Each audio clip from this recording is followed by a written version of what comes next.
So welcome everybody to Integrate Yourself. I'm your host, Allison Pillow, and you can find me at pureenergypdx.com. I'm I'm here with Justine Cécile. Cécile, let's say it that way. She is a functional diagnostic nutrition practitioner supporting professional women who are struggling with raging hormones, even if they are on hormone therapy.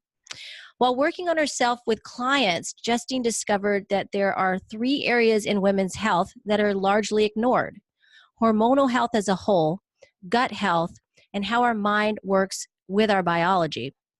Realizing that we are each responsible for our own health, Justine brings her personal experience, education, and resources together to guide and mentor women to regain control of their health and happiness.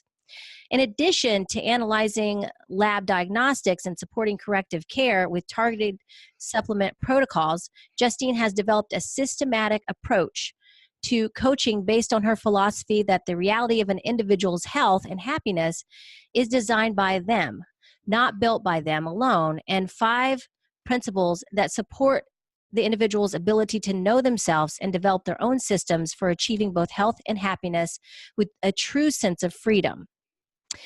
Justine spent the last 18 years mastering how to get in tune with the body, which I love. And she's learning how to uncover what the subconscious wants to and desires, and how to influence environments to improve our experience with life. And that's incredibly important. And that's much of what we're going to talk about today, and how your physical health, kind of bridging the gap between the physical health and what's going on mentally in the head on a day-to-day basis, and how to manage that as well, and how it actually also affects your chemistry, your biology. And I just want to also quickly mention that what I thought was really interesting about Justine and what she's going to talk about a little bit more today is that prior to championing women's health, she served in the military and worked with refugees. And she was a university professor, a programmer, and managed software development, and now has branched out to support women who have put themselves last for most of their lives. And I assume that's because she's gone, and what I've talked to Justine about is because she's gone through that on a personal level. So her personal experience with chronic illness that is poorly understood, and her strengths of being able to connect the dots to communicate complex issues with simplicity and sincerity. She connects with others this way, and has helped many, many people on their path, and she continues to be on that path as well. And we're going to talk more about that today. So thank you so much, Justine, for coming on. I really appreciate it. I'm so glad that we connected, and I can't wait to hear more about your journey and to actually share it with everybody that's listening as well. Wow, I'm like listening to you introduce me, and I'm going, oh my goodness, that's an awful lot of, side detours and stuff. But thank you, Allison. I'm really glad to be here. Yes, women, definitely, we put ourselves on the back burner very often. And as you can probably surmise, I was really in a man's world for most of my life, and being a mother and also taking care of others and stuff throughout, students as well as refugees, as well as soldiers. I was a senior NCO. So doing all of those things really puts your needs on the back burner. Yes, Yeah. Definitely. Yeah. That's amazing. Well, I know that you and I talked a little bit before, Justine, and I'd love for you to share some of the aspects of our conversation, especially the one where you talked about how you began this journey, like maybe start with the military, and you were a software engineer. So like, how did you go from being a software engineer to helping women manage their hormones in all the ways that you're doing it, which I think are wonderful. And I can't wait to talk about that too.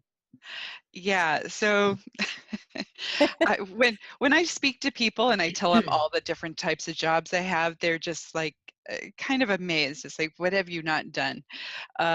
But my growth really, if you know it, it makes complete sense. But I went into the military because I was on the path to become a veterinarian, and I needed money.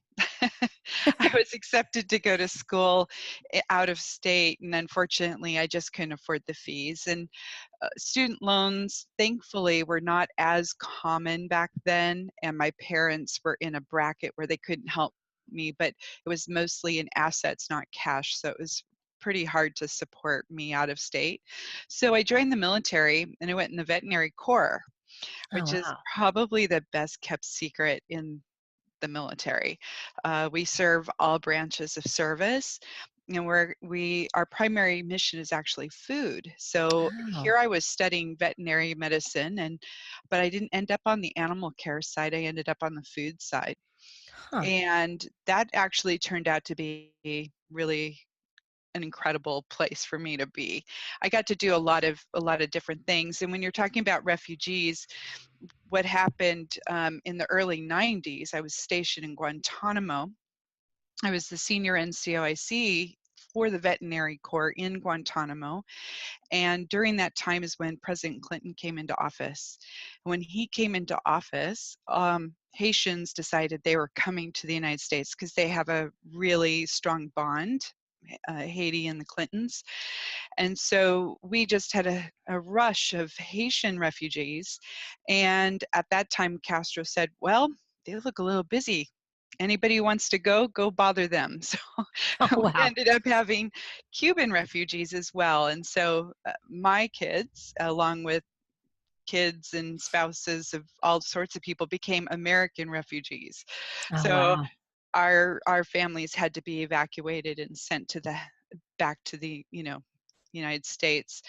And so it was during that time I got to work with field sanitation and work in the kitchens and stuff with both Cubans and Haitians.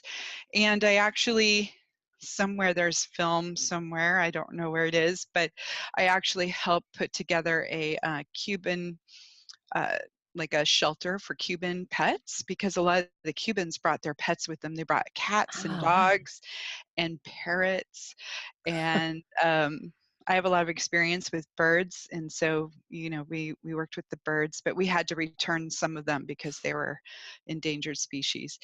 But I worked with them quite extensively to get a work program and so in place so we could have that. So I did a lot of work with refugees at that point.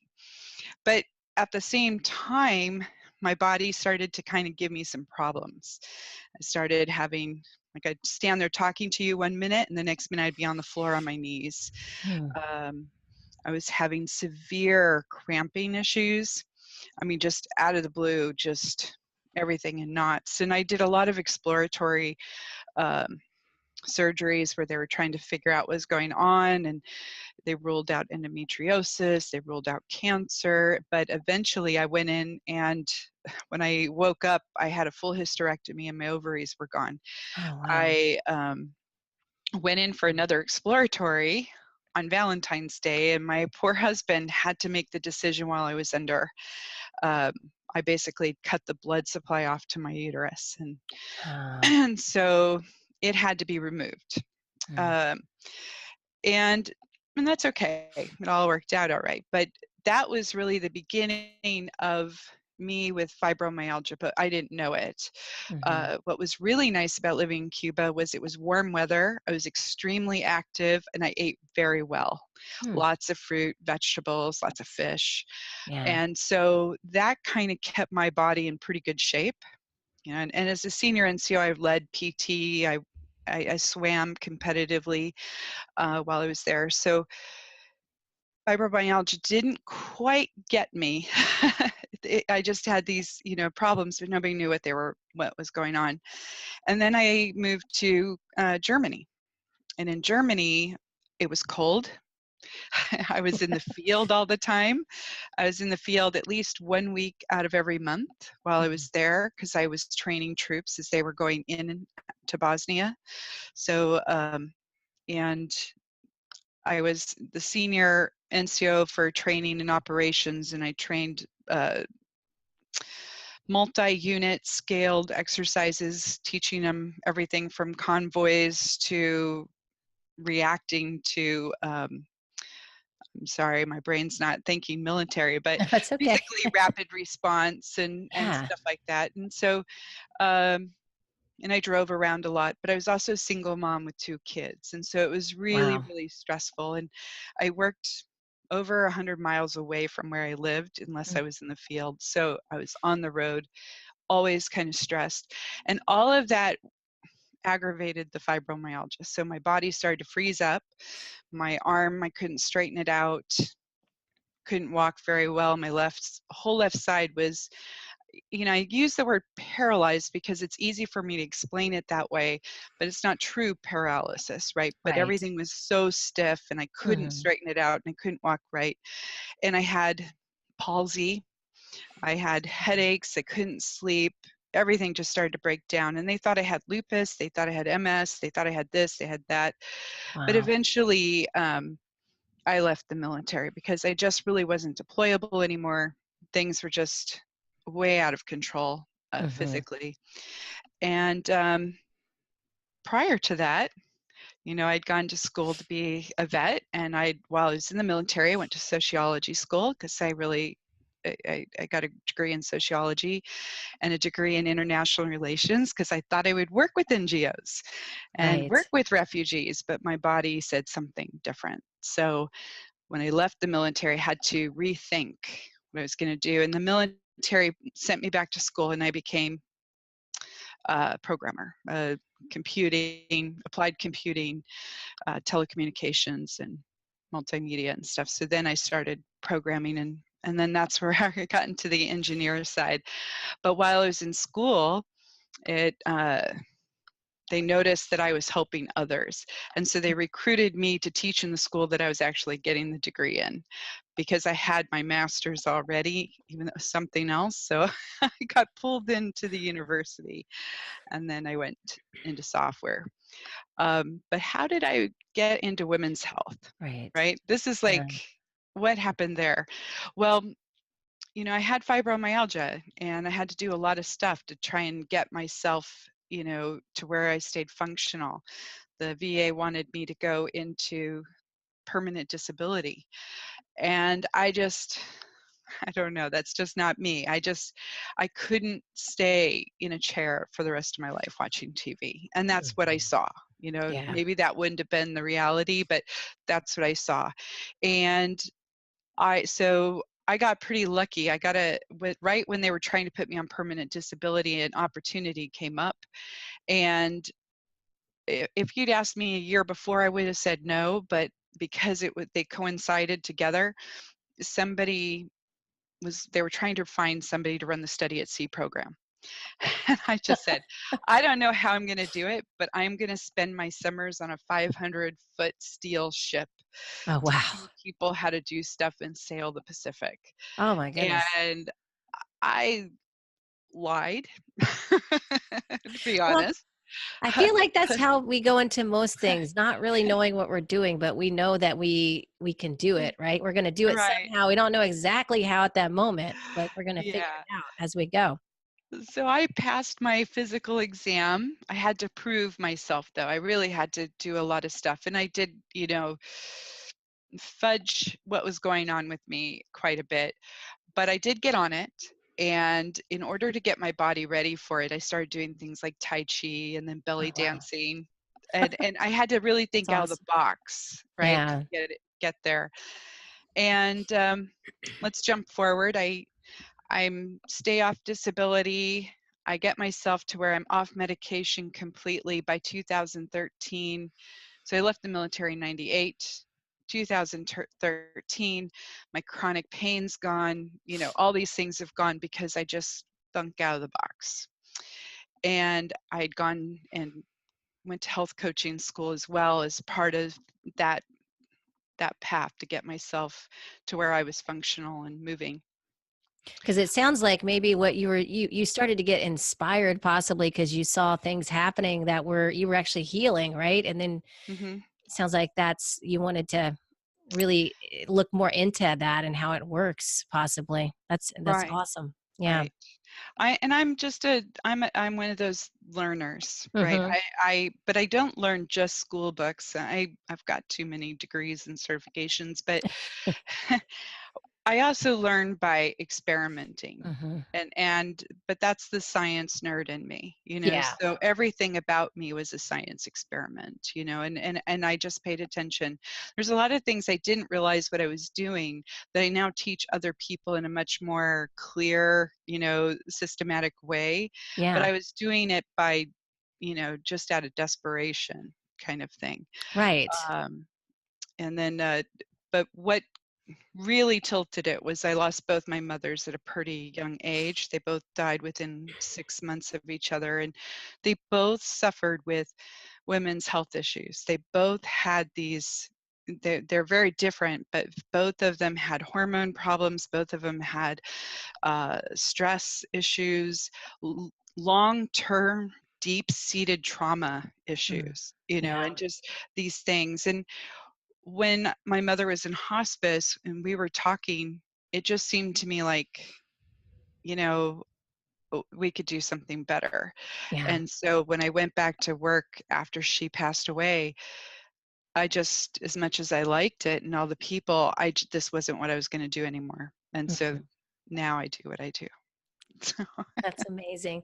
That's an amazing story. And you've come such a long way to get to where you are now. And really, I believe like personally going through things really gives you the experience to help others in their journey. So bravo on that. I mean, that's amazing. And so I guess from here, I'd love to talk about some of the things we talked about, um, which you already pointed out, but this is a big subject because this isn't talked about so much, but I experience it a lot in my practice and with the Mhm. people that I've worked with, as well as personally, suppressed desire, things that are unexpressed or trauma that has not been moved through, that we're just holding in our body. We're thinking we've dealt with it, but it's actually still there and it's creating pain and dysfunction in the body. And people a lot of times don't realize this. Um, Maybe we can get more into depth as far as like how that works, how you've helped people with that, how you saw that in your mother and it got you thinking, hey, this is something that needs to be, addressed in people. And it's a huge part of hormonal dysfunction, right? Absolutely. So, you know, hormones, when we talk hormones, a lot of people just think of a few. Like maybe they might think of progesterone and estrogens and testosterones. Sometimes they'll think about cortisol. Cortisol's become a bigger known uh, Right. hormone, but often it'll be thyroid, the sex hormones, Right. maybe insulin if you've got some diabetes or sugar issues. But what we don't realize is that we have about 50 different hormones, and hormones and neurotransmitters, sometimes they're a neurotransmitter, sometimes they're a hormone, but they also work together. So neurotransmitters are messengers that run along the neural pathway, whereas hormones run through blood and tissue pathway. But they're both messengers. And what happens is the brain speaks and wants a message sends out, and it sends it through one of these pathways, right, through hormones. And also our organs and tissues and stuff can talk to each other through these messengers as well, and back to the brain. So this is really a communication network that, Yeah. um, when we think of neural pathways, you could think of it kind of as wires, but Yeah. the energy that goes through is going to be this, these messages, right? So the voice signal or whatnot. And when we're talking about any kind of threat, it doesn't matter if it's real or perceived, physical, emotional, internal or external. It really doesn't matter what the threat is, but if there's threat, that is stress. Hmm. Because what it does is the brain recognizes a threat and it turns on the stress response system to respond to the threat. Now, so if you have a trauma or you have deep-seated stress that you haven't addressed in some sort, you're creating patterns. And Hmm. that's what your brain is. It's a real pattern recognition system. This is how it determines, this is how it recognizes things and it can predict. And if it Right. can't recognize it, it's a threat automatically until it can figure it out based on its previous patterns, right? Right. And so when you have, chronic stressors or some kind of trauma or something that hasn't been dealt with, now your brain has set up for these patterns because you have patterns of behavior and you're responding certain ways and it recognizes threat. And so that's just going to turn on the stress response. Now, what's important about this is the stress response system has some major hormones, right? We've got cortisols, adrenaline, norepinephrines, and stuff like that. Cortisol's the big one because it's the one that's associated more with chronic stress. When we turn this on all the time, it is priority. It's priority number one. Your brain is all about you surviving. Right. And so it doesn't care if you're striving and it doesn't care if you're thriving if you're not surviving. And so if your stress response system is on due to a threat and your brain, for whatever reason, thinks you're in danger, it's going to be focused on your survival. And so other systems are going to be downplayed. Mm. So one of the things about hormones, and we see this a lot with menopause, people put on weight, and people who are under a lot of stress put on belly weight, right? Yes. So everybody talks about cortisol as the problem. Well, it is, but it's bigger than that, right? It's more Yeah. complicated. That's why it's integrated, right? We talk about integrated wellness, and this is why I was attracted to you. It was because of that. But the thing about cortisol, when cortisol goes up, your thyroid is more associated with thriving and survive and striving, right? Yeah. And Hmm. so it gets diminished. And what happens is you produce actually less TSH to stimulate the thyroid. And then the thyroid, when it's stimulated, produces T4, which then produces T3 or reverse T3. So Hmm. free T3 or reverse T3. And T3, free T3, is the active form of thyroid, and reverse is the inactive. So think of it as the gas and the Hmm. brake, Oh, right? that's a good way to look at it. Yeah. But when you have high cortisol levels, you're stimulating your thyroid a little less, you're producing less T4, but the T4 that's there is being produced more into reverse T3, not T3. So Hmm. now you have less thyroid stimulating your metabolism. So now your Right. metabolism is going down. Now the cortisol, the belly function, that's more associated over there with the insulin. So you've got another mechanism going on. And when you're in a state of survival, your body says, we need to store fat and we need to keep it for a rainy day.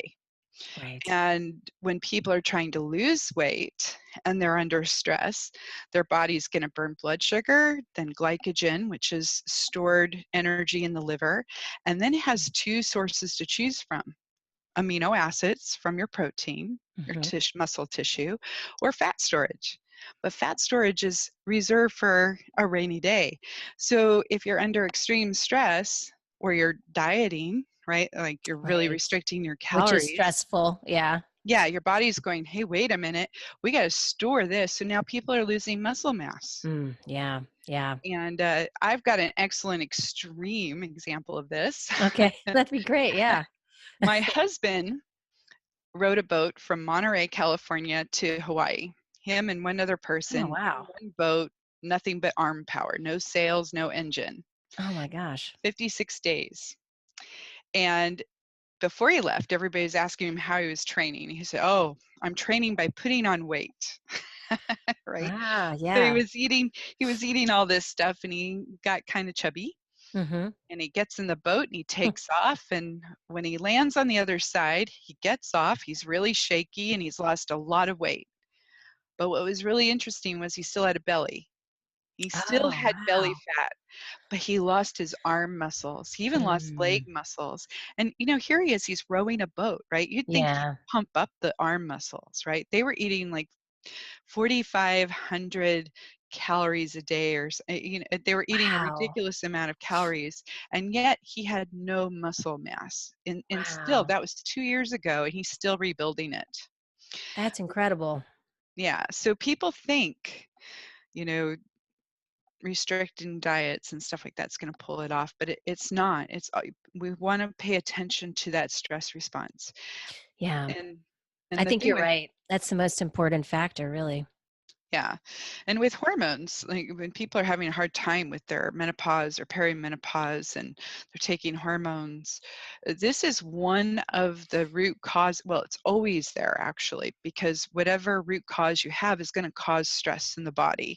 So Hmm. whether it came first or not, you're always going to have a stress issue. And if that stress response system's turned on, the other areas are diminished. They don't get the resources and the space, and they're not turned on as much. So that's going to cause you more problems, right? You're already. Yeah. Yeah. So how do people avoid doing this? Because we're told, to diet, to calorie restrict if we want to lose weight, especially belly fat. Mhm. How do you help women, especially as we're going through hormonal changes and those things don't work? They may have worked a little bit when we were younger, but they really don't work anymore. What do you tell people? Well, my focus is really on people being healthy and happy. Hmm. And sometimes that means acceptance. So, Yeah. in my own case, I have a very high set point for aerobic exercise because of the activity that I had. So, Yeah. for me to get below a certain weight, I have to be very highly engaged in aerobic activities. So, before my mother's died, I was running long distance, I was riding my bike, swimming a couple of miles a few times a week. So Yeah. really high active thing. I can't get below a certain weight. I'm always going to carry a little bit, because Hmm. of this set point. Plus, I have a really sensitive nervous system. So Yeah. so I have to really work within that range. So there's a little bit of acceptance that goes on in there. But that doesn't mean you have to accept the whole thing. Of course, we're going to address things like diet and exercise, mobility, stress relief. But when we're talking about a person's health and happiness, like in my case, and you mentioned this in the introduction, that I do diagnostic work. Hmm. So I do a real in-depth interview process where we look at the whole life, because I just mentioned I have a very high set point because of my earlier years, right? So Right. we have to look at the whole life and how it's been handling. We're looking at patterns Hmm. over time, and we're doing lab work. Very broad scale lab work. Um, I don't treat a lab test because Right. it's always a moment in time. But what you do is you want to correlate the lab test and look for patterns and Mhm. correlate symptoms with what's going on in order to determine where those healing opportunities are, where the hidden dysfunction is. And then you can really target that, right? Yeah. Um, I love how you said that though. I don't treat the lab test because that's what many people do, and that's kind of what turned me off from diagnostics for a long time because I'm like, well, if you have low blood sugar in that moment, it's going to be different than after you just ate something. So it's like you have to factor in those things, and I love how you're bringing in all aspects of this person's life and into the big picture of it all because that's the only way I think we can help people is looking at it like that. We can't look at it in these small little increments of time. We have to see it as the big picture. What are you doing most of your life? What is your pattern? Even what is your body type? That to me has come to mhm. the forefront recently. I'm just thinking to myself, well, yeah, some things work for some people better because they have a certain body type, and that's just the reality of it, right? Right, right, absolutely. I am always, I'm a broader, bigger person. I was built that way. Yeah, Even when I weighed 123 pounds, I looked like I weighed 140, because right. I Yeah. was a bigger, I don't have big bones though. So if you look at my fingers, they're very small, but I'm broad chested. I've got big arms, big thighs, not big thighs, big calves. Okay, yeah. Uh, Like a swimmer body kind of, like yeah. yeah, Yeah. yeah. But I also, I rode rodeo for a while in Oh, college. I wow, rode rodeo. endurance, Wow. and so you you throw hay, you Mm. get bulked up a little bit. Yeah. Um, But after we do the diagnostics and we get into addressing, the whole essential things that we need to, I call it integrated essentials. So, but awareness, desires, wants, needs, things like that, diet, metabolic management, rest and energy management, exercise, active mobility, stress relief, internal and external, and self-care. And so when you say, hey, you're going to address all those things, how do you actually do that? Right. So Yeah. you could say, hey, we need to have your diet be, you know, less carbs, you need to include some more fat and so forth to boost up your hormones. But Right. how do you actually do that? And how do you Right. do it comfortably? And that's where we really want to work with how the brain works. Okay. Okay, well, tell me a little bit more about that because I'm coming from. I think we also talked a little bit about this. Like, I'm coming from a personal training standpoint where I don't have the diagnostics. I don't want to diagnose anybody. I'm not a doctor, so but I do go about it. I help people read their own physiological feedback to know how they're responding to what they're doing. Like you Right. said, like their macronutrient ratios. Are they having too much of something in there or not enough? Depending on what they Hmm. need, as well as Yeah. seeing how their body responds by warming the body more, being able to heat the body, and having a good enough pulse to circulate the body. So tell Yeah. me how you do that for people. How do you find out or help them figure out if what they're doing is working or not working? Well, the first thing is the person has to accept the fact that their reality of health and happiness is up to them, right? Yes, that's They're important. the creator and the designer of it. They don't have to do it alone, and it's really important that they realize that they don't put the world on their shoulders and think they go it alone. So they don't want to be the savior or the survivor. They want to step more into what I call the leadership role. And if we look at somebody's health as if we were building a house, this is a Mm, pretty easy way to explain it. I like that. When you build a house, before you can even begin, you have to analyze, right? You have to say, oh, I want to build a house first, right? And then you have to start analyzing things. You have to figure out, what do I want the house for? What's it going to do? This and that. In the human, and you're going to use tools like survey tools and stuff like that to check out, the land and so forth. Mhm. Well, as humans, we have tools too. They're called our senses. Yeah, So right. we have eyes and touch and smells and so forth. And what our senses do is they monitor our environments for our brain. What our eyes see. So if I see a glass of water and it's cloudy, my initial reaction, the pattern is going to say not good to drink, but maybe. So the Yeah. next sense is going to be the smell, to see. And then the Yeah. third sense will be taste to determine really if I can drink it. But if it's clear and all that, no smell, my pattern's going to say it's safe, right? So our senses are the tools that we use. Unfortunately, we just don't use them, not consciously, right? We Right. don't really pay much attention to them. They tell our brain we've got a threat, but we don't know what the threat is. We just start reacting, and then we get Yeah. angry and grumpy and we don't even have a clue what's going on, right? So Yeah. So mood, like you're saying, mood is a huge indicator, I think, especially for, well, really anybody, but women, because we tend to, we care for more people than we care for ourselves a lot of times. And then we get uh-huh. irritable and need space. But like you and I talked about, some people don't or can't recognize when they do need space and they go past the point where, then Yeah.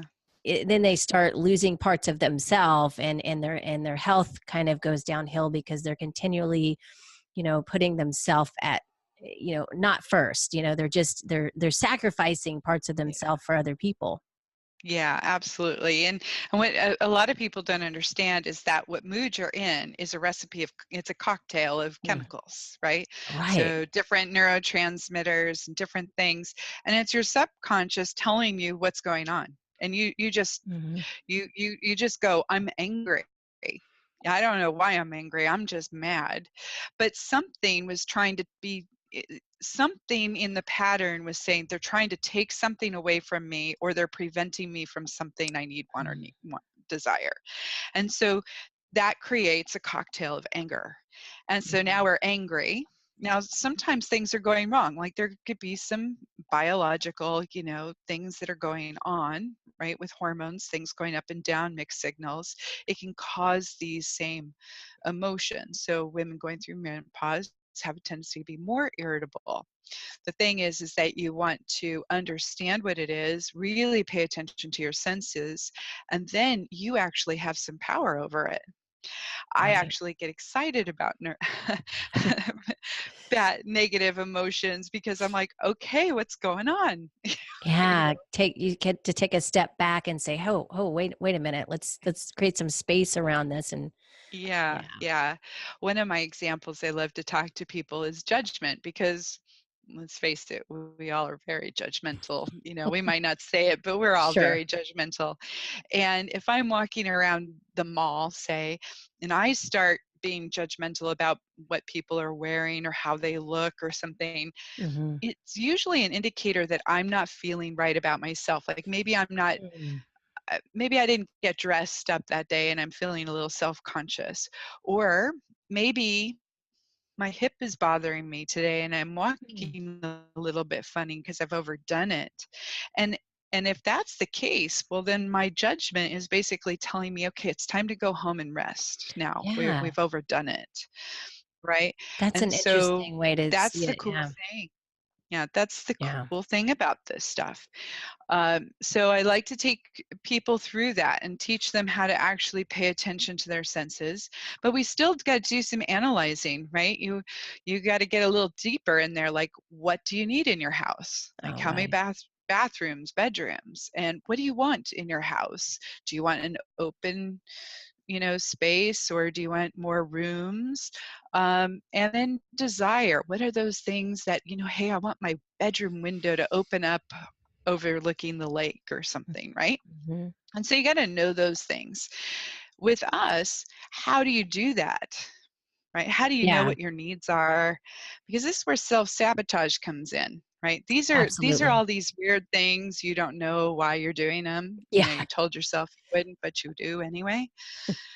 Well, it's because your subconscious knows what your needs are and what your desires are. The only thing we really speak about are our wants. I want this, I want that, but we don't really understand behind the want, Like the why you why, want what you want, right? Yeah. right? And then there's a lot of desire stuff that we hide from ourselves. And I'm not talking about, I just posted this on Facebook. I'm not talking about jumping on a plane, heading for the Mediterranean, hanging out on a yacht for months and leaving everybody behind. I'm not Right. talking about that kind of desire. I'm talking about the kind of desires like, for me, losing weight, said takes a lot of time, a lot of work to build up, and do the high aerobics, right? Right. Well, if I'm healthy and I don't really have a need to lose weight, I want to lose weight, but my desire is not to have to do all that work and take all that time, then I'm Mhm. going to self-sabotage myself, because my desire says, look, you don't really need it.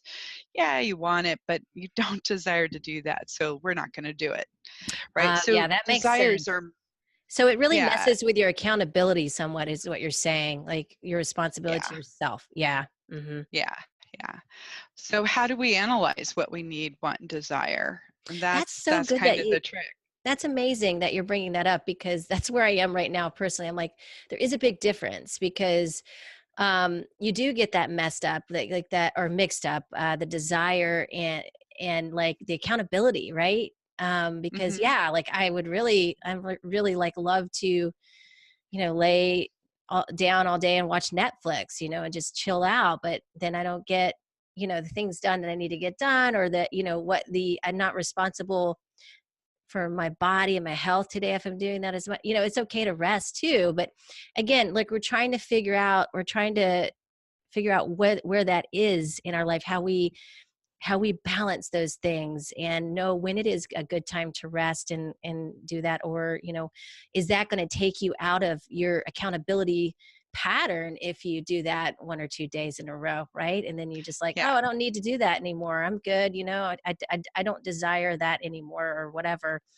Yeah. It's not worth the work. So yeah, that's so, I love that you brought that up. That's such an important point. And I think we do get that mixed up quite a bit. Yeah, and the problem with the accountability, if we can't stay accountable to ourselves, our self-esteem, Mm, our ability to trust others, all kinds of things break down because we break promises to ourselves all the time.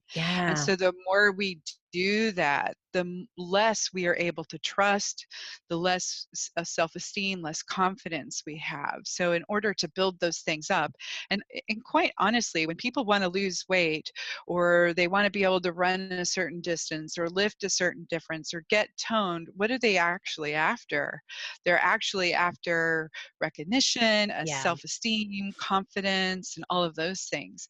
So if yeah, we don't address the ability to recognize what you actually need, want, and desire, and then try and find ways to accommodate those, right? It really right. accommodate those and figure out the difference and talk to our brains, because our subconscious is working on one pattern and our conscious mind is working on a different pattern. And if they don't come together, we're never going to get there. I mean, it's Yeah, conflict all the time. And the subconscious wins yeah, I because can see that. it doesn't Yeah, take nearly as much energy for it to take over. Your conscious mind is that prefrontal cortex, and it takes a lot of energy for it to do it. And this is where people are yeah, trying to muscle through willpower and stuff. right. But willpower is just, it works a lot like an emotion. If you don't have the willpower to do something, it's too fast, it's too slow, it's not the right thing, or it's fighting one of your subconscious Yeah, needs or desires. And so it's telling you something, because if yeah, you're really into it, there's no thing for willpower. It doesn't matter how tired you are, yeah. right? If You'll it's stay up bring all night doing it. Yeah, exactly. It's about passion, right? Because if you don't, if there's a lot of resistance around it, obviously, you can't, Mhm. you have all the willpower you want, but you're not going to be able to make it work, right? Because there's a lot of resistance around it, and going deeper to figure out those things and just to see what that could be all about would be worth it, I think. Mhm. Sounds like that's what you're Yeah. helping people do. Yeah, well, I help them with that, but still, we're still in the analyze phase, Right. right? When we're building a house, Yeah. you can't stop, if you don't actually do something, nothing happens. So, but before you can do something, you still have to plan. And so you have to create a process of doable steps. So you can't just say, I'm going to build a house and this is it. You can't put all the plumbing in at once. You can't put Right. in all the electrical at once. It comes in at stages at certain times. And so you actually have to have a process of doable steps. And sometimes those steps, like I had a client who wanted to get to the gym after work, and the first step was just her taking off her work shoes and putting on tennis shoes. Not going to the gym, not doing Yeah. anything else, but just putting on a pair of tennis shoes. And just Yeah. by putting on a pair of tennis shoes, she started taking the stairs more and started doing certain things more. Huh. But that was a doable step because she couldn't really fail at it. And Yeah. if it's something you can fail at, or if it's something that you're not going to stay accountable for, then it's not a doable step. And people get really into all or nothing. Even if Right. they think it's a little step, it's just not the right step. And so you got to plan out a process of doable steps. You got to know how to measure it too. You can't move on to the step until you meet this requirement. Because if you go too fast, it's too fast and it falls apart. Yeah. It's just like you can't put the walls up until the foundation is finished, right? And you got So to make true. sure it's finished. Yes. Then you have to have skilled action, right? You got to actually put it into action. And skilled action means not just doing the steps, but really knowing why you're doing the steps, reminding yourself why, really evaluating each of the steps as you're doing them. If you're building a house and you're putting up drywall, you want to make sure the drywall is staying intact. It's not crumbling. It's not stuff, Right. because if it is, then you got to change it. That's skilled action. You got to Mm. always kind of be aware and pay attention. And as a leader, this is the reason why you want to be a leader. And the reason is because you're the one who can make the decisions. Your Mm, doctor can say, you need to take this. And you can say, okay, I'll experiment and see. But if it's not working for you, it doesn't work for you. That's right. it. You're the person who has to be in charge. So the final principle I work with them is that they stay centered. Mm. They stay the person in charge of their life, period. Oh, wow. Right? I love They that. can they can take everybody's advice. They can listen to me. I even my own clients, I refuse to take the leadership position. I'm the guide on the side. I have Mhm. resources. I can introduce you to things. I can help you with stuff, but I'm like the second in command on the ship. You're still the captain, right? Yeah. You have to be that person. And so even though I help people with accountability, I don't. They report to me just because it gives them a pattern. It gives them something that it helps them think about it, but they're really in charge. Yeah. I might point something out, but I'm not going to sit there and say, "Oh, well, you're late." I'm not going to. Right. It's their life, right? Yeah. And when they learn how to be accountable to themselves and really take that leadership position, now they get their self-esteem, they get their confidence, and they have power. This is really, Mhm. really important. When you listen to doctors, you walk in the doctor's office and you have no idea. You're in this survivor stage, like, just tell me what to do and help me Right. out. And you it takes so much of your power away. You can't really heal, and you Mhm. stay in a stress position because you can't predict. But the more you become this leader, the more you can predict. Your brain feels much more comfortable, much more safe, Yeah. less stress. That makes so much sense, actually. And, I love how you're saying you're the guide and you're helping people become their own captain and find their power within that because ultimately it is them. And the thing that Mhm. hit me is like I've been thinking about this for a couple of years now and I still try to continue to practice this is for a long time I was really letting other people's opinions kind of drive what I was doing, if that makes sense. Yeah. Not Yeah. necessarily, you know, taking it as criticism, but as like maybe this is what I guess too much of an influence on maybe my actions in life and not taking them Right. as a consideration of just, hey, that's just someone else's experience in life.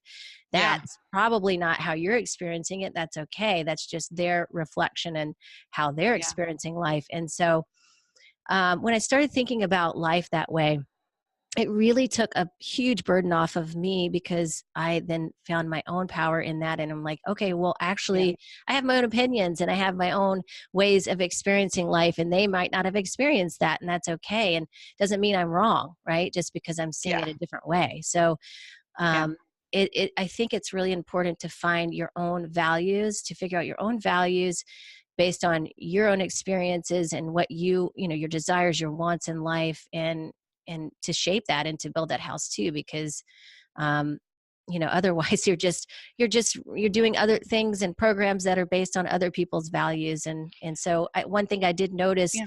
that you've said in your bio, and that I actually teach my clients too, is how to create how to, if you don't know what your values are, how to discover those Yeah. and bring those out into the open. And then now you're shaping your program and your plan, like I call it their food foundation plan, and you're shaping that around your own value system instead of Yeah. mine, which could be different, right? So I'm Right. helping you build Right. that. So I think that is Yeah. really the best way to do it for people, because that's the way they're going to be able to connect with it the best and stick with it the longest too. Yeah, absolutely. And one of the things you're talking about, how where you were listening to other people, if I had listened to my doctors, and I'm still with the same doctor I had in 2001, and I fired the first one, then I Mhm. hired his best friend, which was funny. But he and I didn't know anything about my condition, nothing. And Yeah, there's very little about it back then out there, and there's still not a lot out there. It's mostly medication based right, care. That's all they've got. Um, but if I had listened to him, I wouldn't be talking to you today. Absolutely. So remember, I said I right. stumbled on things out of desperation. Partly, I probably was able to take that role because of my military career and having been in charge quite a bit, right? Yeah. I rose through the ranks very quickly, and part of the reason is because I volunteered for things, but also because I worked very well on my own. I could make decisions and stand by them. That was just something I could do. So thankfully I had that, right? Yeah. That's something I have that maybe my clients don't have, but I help them to see it. But here's the nugget that I want you and everybody to take away.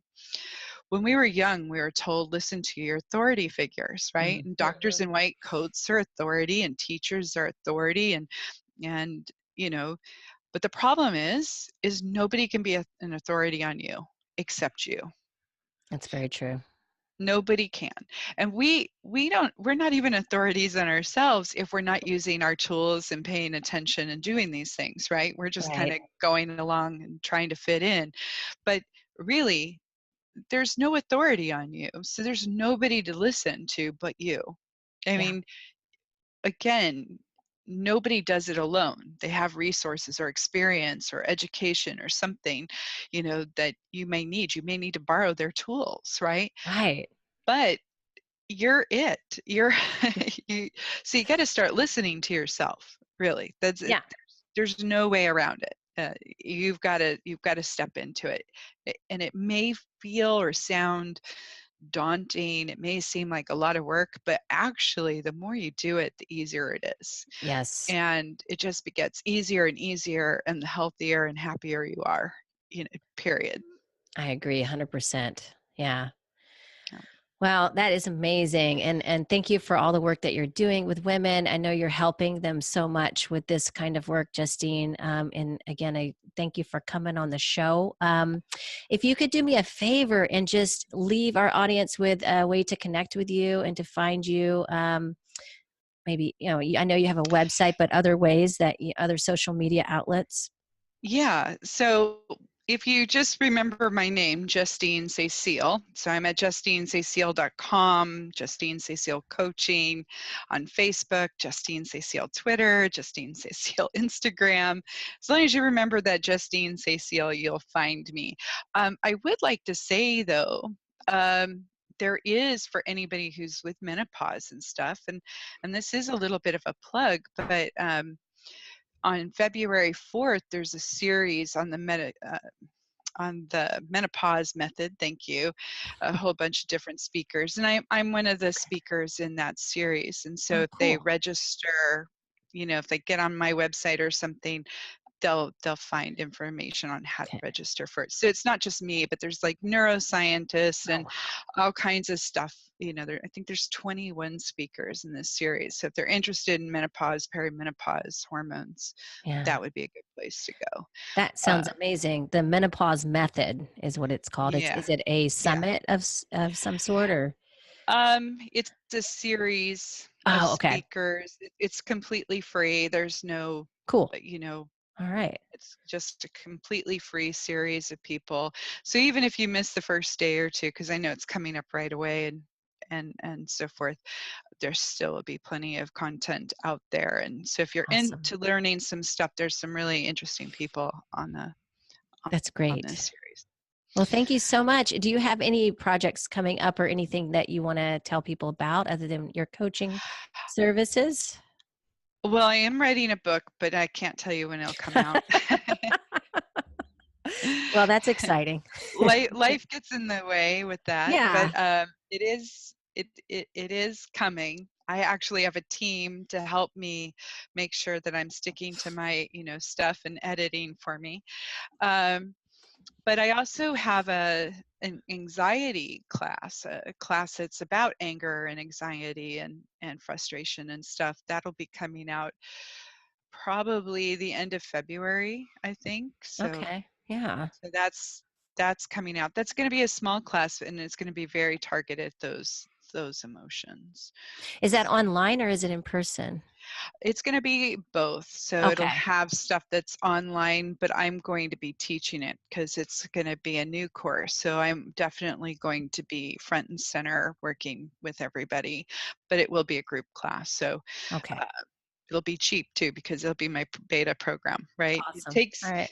So as a professor, it takes 2 to 3 semesters to iron a class out. So, you know, it takes Yeah. a little while to get the rhythm and the timing and stuff. Mhm. The content's one thing, but the rhythm and the timing and how Yeah. to actually present it takes a little bit. So, um, but a lot of people have anxiety issues, and irritability is definitely one of the top hormone complaints. For sure. So, For sure. so if they're interested in learning, a little mini course on how to handle those frustration as well, Awesome.